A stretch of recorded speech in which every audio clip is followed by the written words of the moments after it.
我是旭维手机维修学校的徐老师。这节课我们介绍一下这个控制区域里面的两个重要按钮，一个是运行停止，第二个是自动。这个运行停止跟自动在我们维修当中呢，我会用于做数据的分析的时候用。那我们先看一下这个区里面最右边有一个运行与停止的按钮，那是什么呢？就相当于我们说工作与暂停的意思。那运行的时候跟停止的时候，这个按钮上面的颜色不一样。现在是我们说的绿色，可以说比较弱，是吧？还有一种是红色的，看见没有？按一下变成红色，这是两种工作状态。那究竟什么状态呢？首先，现在是绿色的状态，那么是运行状态。运行就是这个伺服器正常接收信号并显示，叫运行。如果你按一下之后，它就呢停止，也叫暂停状态。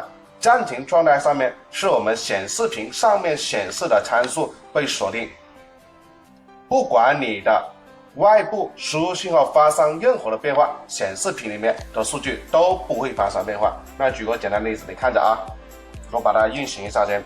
然后你看里面有个波形嘛，我用手碰一下，这个波形变成这样子的是吧？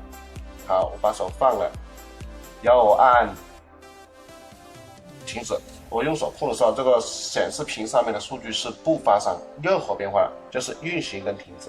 这个呢，我们做数据分析、判断、比较的时候，可以用运行跟停止进行的一个锁定屏幕做数据的对比参考，就是运行跟停止按钮的作用。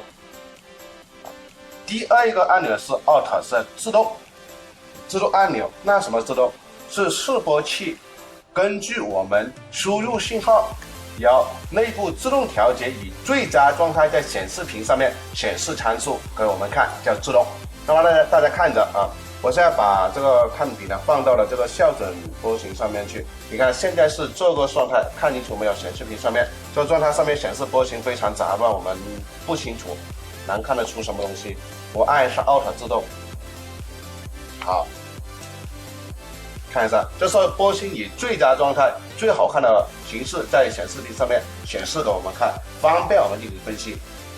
这叫自动按钮。通过用这两个按钮的切换，然后在我们的手机维修当中能达到非常理想的效果。好，这节课我们先讲到这里。